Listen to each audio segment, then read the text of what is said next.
Hi Year 10s. I would like to talk to you today about planning an essay you're going to write on infant versus adult baptism, or believer's baptism as it's sometimes called. So you might recognise these points on this table here as things that you had in your online exercise book that we've been using for you too. Points that are made about adult or infant baptism. So these have different names as well that are used. So sometimes an infant baptism is called a christening, which is actually quite a helpful way to think of it because it's like a christening, Christianizing. The idea is that that baby is born into a family and will be raised as a Christian and raised in the faith.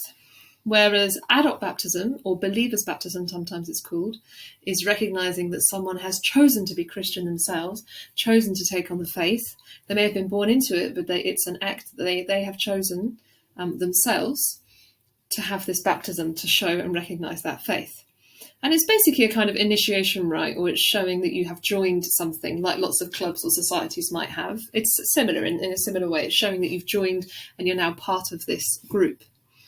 And there are reasons really for both of them happening. And it really depends on the traditions and what they think the focus should be. So I've colour-coded them up here like you might have done. So you can take a moment to check that it's right in your online exercise book. The same points here. Let's talk through these and then we'll see about putting the quotes in. So why might there be this believer's baptism or adult baptism that happens in certain churches? Well, Jesus was baptised as an adult. He wasn't baptised as a baby. It was when he's an adult, and John the Baptist, his cousin, baptises him as an adult, and John was baptising adults. And this kind of links to the next point. The early Christians, so the first Christians, the first groups of Christians, they only baptised people as adults. They didn't do christenings and sort of baby infant baptisms at all. It is all adults who chose to have the baptism. So this was the tradition straight away. And people who advocate or support this form of baptism would say, look, you should be baptised when you believe what you're saying for yourself. You believe what's being said. Because obviously in an infant baptism, the baby's not saying the things, it's the family that are saying it. And we'll get to that in a minute. So the people who support this kind of baptism will say, well, look, you should be choosing it yourself. That's why they call it believer's baptism. You believe it, you take it on. It's your belief that you're representing through this sacrament. Or they will say, look, it actually can really help teenagers at that time, particularly if you've been born and raised in the faith.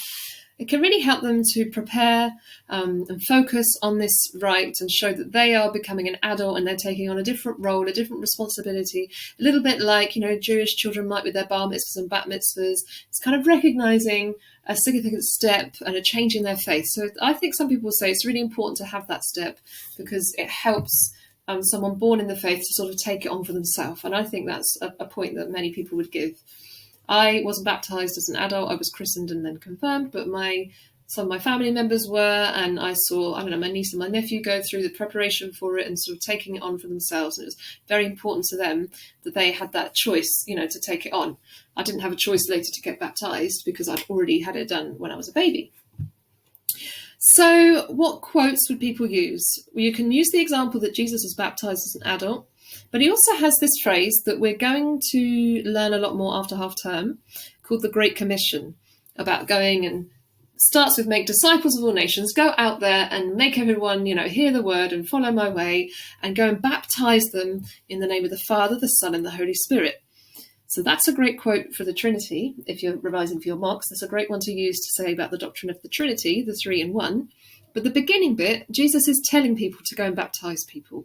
He's going to make disciples and baptise. Now, a baby can't necessarily be a disciple if they're not choosing the faith themselves. So that's the quote I would use to say Jesus is telling them to do it. How was he baptised as an adult? And the churches that are more likely to use this are, and it's very helpful they're called this, you've got the Baptist Church. So they have believer's baptism or adult baptism. And they might say it's actually wrong to do infant baptisms and it's only right to do adult baptisms. And other non-conformist churches may do this, like Methodist, for example. But you can just use that phrase, non-conformist, or you could say Baptist if you want. They'll say it should be adult baptism and it should be their choice and we shouldn't have infant baptism. And you've also got the Church of England, which sits in both, if you can see here. You've got it in both sort of areas, because actually in the Church of England, it's like a broad church. It tries to have a bit for everybody and keep everybody happy in a way. So they say, look, it's your choice. You can as an adult, you can as a child. So you can also say in the Church of England, you may have people who have an adult baptism. So the church my parents go to is Church of England, and they've got a font where the infant baptism happens with the baby. But they've also got, you open up the altar, the carpet, and underneath there's like a little pool, a bit like this. They've got space for an adult baptism too. So you can choose yourself. So some people will say, no, it's wrong to do infant baptism. Some people will say, no, it's a choice and you can choose either way. So in the blue boxes, I've got, well, why might people do these infant baptisms and christenings if it never happened to Jesus? Well, after the early Christians, you do end up with people being born into the faith. They're not just converting into it, they're born into it. And isn't it good to sort of recognise that they're Christian and have a birth ceremony, a birth ritual to show that they are part of this faith, and we want to raise them in this faith and on this way, on this path. And so this is what an infant baptism is for. It is showing that you're going to raise the child in this religion. And you've thought about this with marriage and family, that you are raising them in the religion and they're a gift from God. And here we've got Jesus said, let the children come to me. So children are an important part of the faith, and it's recognising that and showing their importance, and that you will raise them in that religion. So when the promises are made by the godparents and parents, so godparents are like sort of family friends who are offering to raise their children in the faith too, they're making the promise to show and have an example and look out for that baby as they grow. So it's a really precious sort of family occasion that happens too. And I've grown up with my godparents. I call them auntie and uncle, and they're very close to me, and I've always felt like they're there looking out for me. So it's a very powerful thing to do. And it can welcome them into the church. I've put this one green because it kind of works for both. You could put it on either side of the essay, or you could say, maybe each one is good, but generally they just welcome people into the church. And this one on the top right is, remember, not all Christians believe in original sin. So let's just revise what it is. From Adam and Eve, when they first sinned, humans have fallen from grace from God, and that's it. We've got sin between us and God. So some Christians believe that every human that's born is born with this sin, even before, look at that baby, never done anything wrong. It's born with that sin because it's human. Not all Christians believe it, remember. But those who do might say, well, look, this christening, this baptism can wash away that sin and be a symbol that they're now sinless. So lots of babies might get baptized and christened to try and wash away that sin. But not all Christians believe in that.